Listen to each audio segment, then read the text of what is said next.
PRC బకాయిల విడుదలకు ఉత్తర్వులు జారీ చేసింది తెలంగాణ సర్కార్. మొత్తం 18 వాయిదాల్లో పీఆర్సీ బకాయిలు ఇవ్వనుంది. జూలై నుంచి దీన్ని అమలు చేయనున్నారు.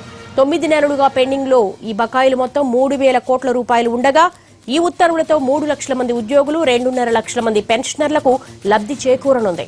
2 విడతల్లో పీఆర్సీ బకాయిలు చెల్లిస్తారని ప్రచారం జరిగింది. అయితే 18 విడతల్లో చెల్లించాలి అంటూ ప్రభుత్వం నిర్ణయం తీసుకుంది.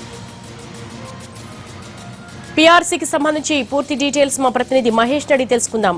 3 విడతలది 18 విడతలుగా ఎందుకు మారింది మహేష్?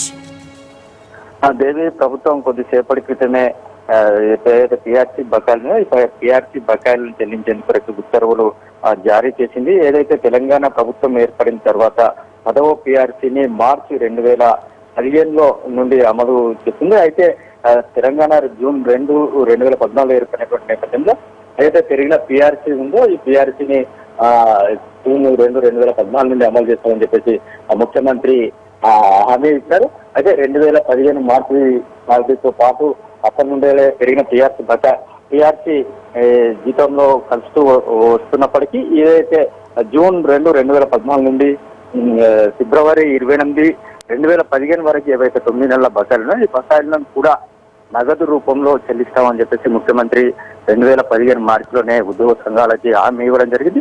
దీనికి సంబంధించినటువంటి ఫైల్ పైన నిన్న ముఖ్యమంత్రి కేసీఆర్ సంతకం చేశారు.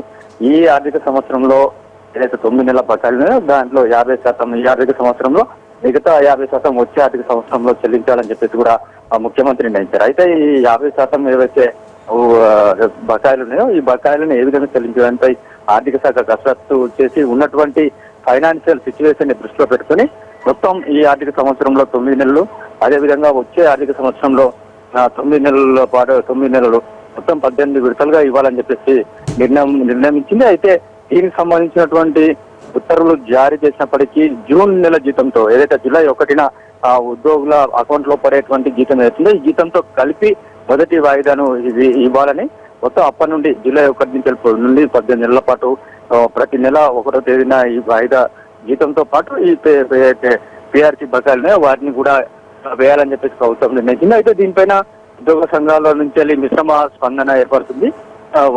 మిశ్రమ స్పందన వస్తుంది. ఒకటి ఒకేసారిగా కాకుండా 2 విడతలు ఇచ్చినా బాగుంటది, ఇట్లా నెలకు ఒకసారి 18 విడతలు ఇవ్వడం వలన లాభం కూడా ఏమి ఉండదు అనే విధంగానే కొన్ని ఉద్యోగ సంఘాల నేతలు అంటున్నారు. అయితే ఏదైనప్పటికీ కూడా ముఖ్యమంత్రి ఏదైతే